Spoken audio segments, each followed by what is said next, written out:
Holistic Triumphs at Ateneo de Manila. June 10, 1872, 4 months after the martyrdom of Gamborza, and his mother is still in prison. Young Jose Rizal, aged 10 years old, was accompanied by his brother Pasiano as they went to Manila to take the entrance examinations at the College of San Juan de Letran. He passed the exam and was ready to study there. However, his father decided that instead of sending his son to Letran, he wanted Rizal to enter Ateneo de Manila instead. Now, Ateneo de Manila came from a humble beginning before it was known as prestigious college for boys in Rizal's time. It was first known as the Escuela Pia or the charity school for poor boys in the walled city of Intramuros. It was established by the city government of Manila in 1817 and was then managed by Jesuits in 1859. The Jesuits were known as splendid educators, and because they were the teachers of Ateneo, it gained prestige and recognition as an excellent college for boys. Rizal was not admitted to Ateneo at first when he, accompanied again by his brother, went to the College of Registrar. Father Magin Ferrando, who was the college registrar at that time, did not admit him for two reasons. He was late for the registration and he was sickly and undersized for his age.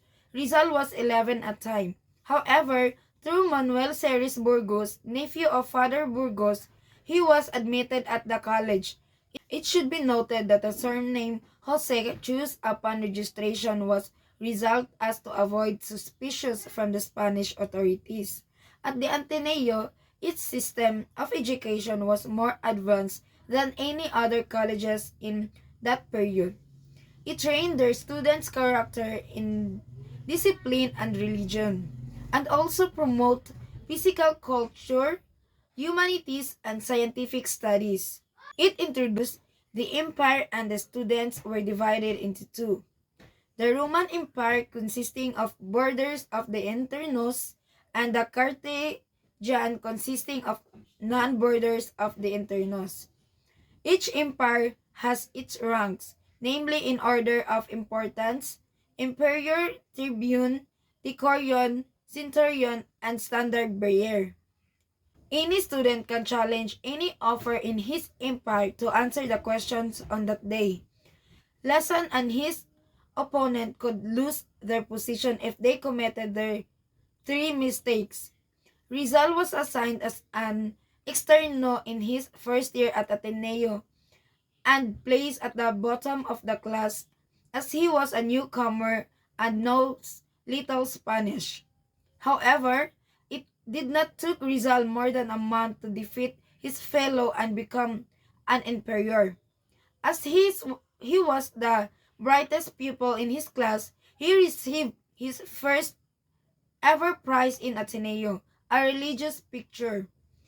There were times when, instead of playing with his other classmates during noon recess, he would take Spanish classes at Santa Isabel College in order to improve his Spanish. While paying 3 pesos, by the time Rizal was in second year, his rank in the Carthaginian Empire was tribune, caused by his neglect in his studies back in his first year. Second half, due to him being offended by his professor's remarks. But his grades in all subjects were still marked as excellent. So in order to regain back what he lost, he decided to study harder. Eventually, he became an emperor once again and had an excellent grades in all subjects, which awarded him a gold medal. During his time in Manila, in his first and second years at Ateneo, he would occasionally visit his mother in the provincial prison located at Santa Cruz, Manila. So, he would share with his mother his story of his holistic triumphs and his life he had inside the college. This would make his mother's gloomy heart cheer up. There was a time where Doña Teodora told her son of her dream one night. While listening, Rizal interpreted her dream. After she told him of her dream, Rizal understood and told her that she would be free in 3 months. Teodora took this half-heartedly, thinking it could not come true. But as Rizal predicted, after 3 months, she was set free. In his third year in Ateneo, after the opening of classes, Doña Teodora went to the Rizal went to tell Rizal that she was set free as he had predicted.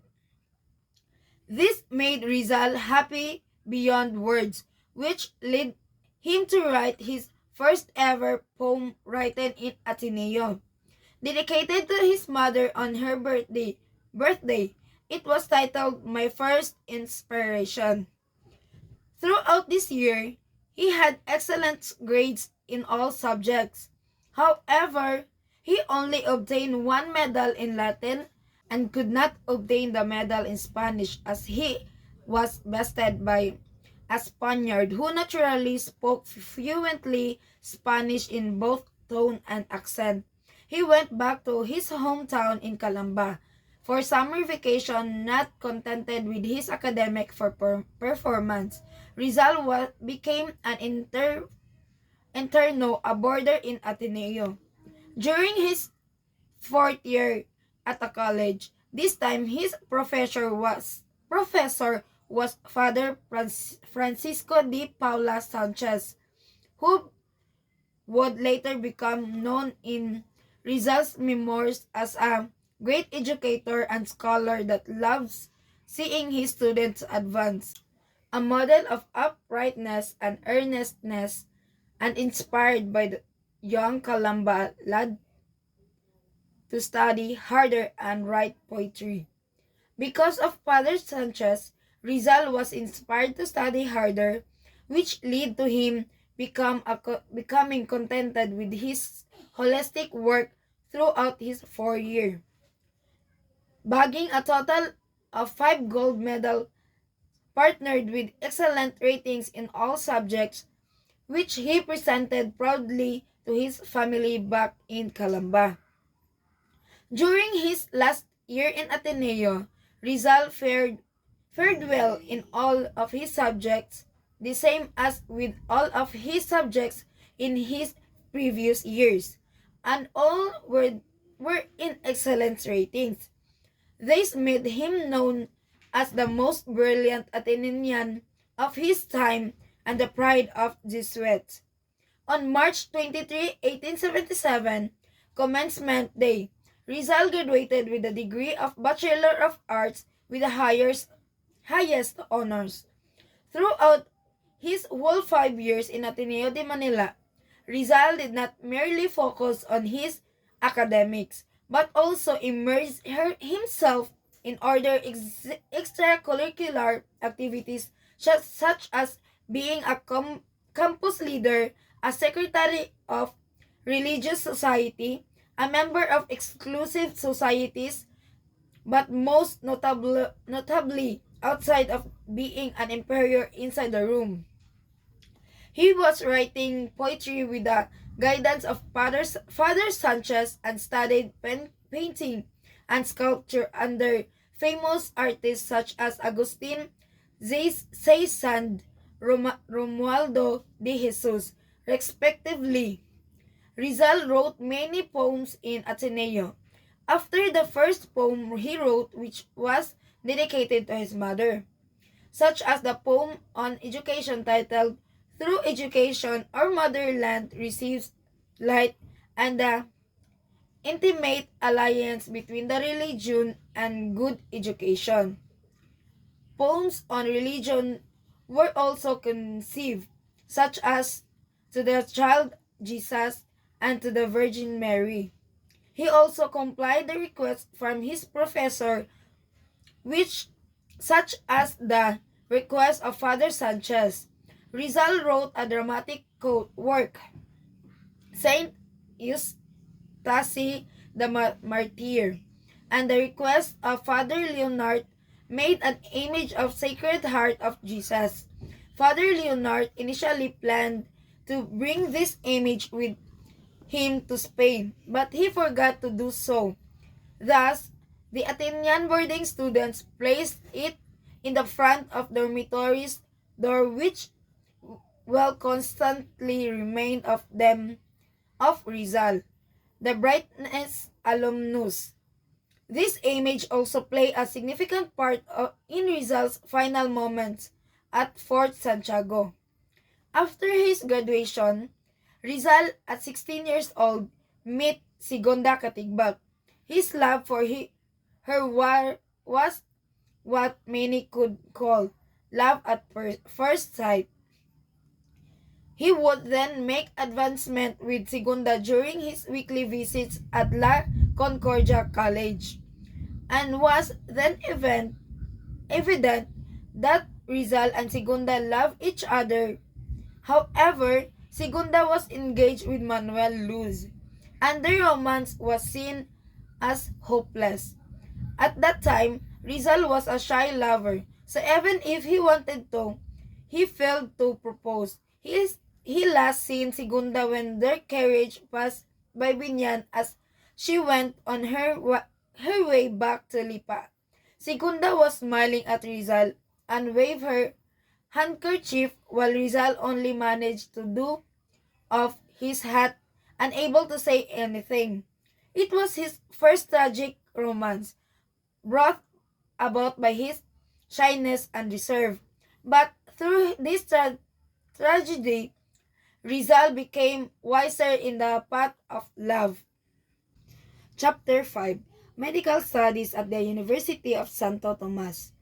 After his graduation and first strategy in love, Rizal wanted to pursue higher learning. He knew he had to enter the University of Santo Tomas, a university administered by the Dominicans, which was one of the best higher learning institutions at the time. His brother Pasiano and Father Don Narciso wanted Rizal to go to the university, but his mother opposed, fearing his son's safety, for he will surely die if he knows more. Don Francisco kept quiet and told Pasiano to accompany Rizal as he goes to the university, despite Doña Teodora's opposition behind her tears. On April 1877, Rizal took the course of philosophy and letters at UST. Rizal enrolled in the course because his father liked it, and he was still unsure what career he should pursue. He wrote to his alma mater's rectors, Father Pablo Ramon, on his advice on what course he should take up on. Father Ramon suggested he should pursue medicine, and so Rizal enrolled simultaneously in the preparatory medical course at the regular first-year medical course. Part of the reason why Rizal chose to take up medicine was he wanted to cure his mother's failing eyesight. While studying in UST, he also studied in Ateneo simultaneously, this time taking up the vocational course leading to the title expert surveyor. As usual, he got excellent ratings in all subjects of the course, acquired gold medals in agriculture and topography, and passed the final exam in surveying course, all when he was 17 years old. The title of expert surveyor was not given to him immediately as he was underage. Thus, it was only the great granted to him when he was 20 years old. On November 25, 1881 rather, Rizal would frequently visit Ateneo while studying in UST, not just because he is taking up his surveying course there, but also because of his loyalty with them, and it provided him peace outside the suffocating atmosphere inside UST. There was a time where Rizal was a victim of Spanish brutality. It was during his freshman days as a medical student in UST. When he was walking in a street in Calamba, while Rizal was walking, he saw a man in the street. As the man approached, Rizal could not perceive the man's face well, and so he could not give the good evening greetings. The man passed by, snarled, wiped out his word, and slashed Rizal's in the back. It turned out that the man was Lieutenant of the Guardia Civil. Rizal, after taking the painful slash, reported to General Primo de Rivera about the incident. But no action was done because he was an Indio and the lieutenant was Spanish. In that time, no justice was obtained for Rizal. Rizal also had a fear of sharing of romance during his students' days in UST. After Segunda Katigbak, he met Miss L, who would her in several occasions, but had to stop because he was not yield after his first love of his father did not like Miss L's family. After several months, he met Leonor Valenzuela, also known as Orang, a tall girl with regal bearing. He would court her in many ways, of which he would write a letter to her using invisible ink, after only readable by hitting the letter over a candle to make the words appear. But also with Miss L, it stopped short. Leonor Rivera, also known by her pen name Timis, a frail, pretty student at Akalambak at La Concordia College from Camiling Tarlac, was Rizal's next lover. Between them sprang a beautiful and successful romance which led them to them become engaged. While being a student, Rizal wrote award-winning such as To the Filipino Youth, a classic in Philippine literature for two reasons. It is the first great poem in Spanish written by a Filipino recognized by Spanish literary authorities, and it expressed for the first time the nationalistic concept that the Filipinos are the hope of the Philippines, and the allegory, the Council of Gods, where it was the first time in history where Filipino bested Spaniards in a national literary contest. Throughout his days in UST, he had frequent brawls with Spanish students and experienced dissatisfaction with the professors at the university. He was the chef of his own secret society called Combra Comradeship and lead Filipinos in student skirmishes skirmishes with the Spanish students in the campus. He also expressed unhappiness with the Dominican institution for the professors that were hostile to him. Filipinos was discriminated at the method of instruction was not the best. One such example were laboratory lectures that were taught without laboratory equipment. Rizal then failed to obtain his holistic honors due to the professor's attitude and because he could no longer endure the unsatisfactory atmosphere in UST. Rizal decided to study abroad, specifically in Spain. It was the fact that the professors there were more liberal than the ones at UST. And so, Rizal decided to study there as it was better than the suffocating atmosphere in the campus.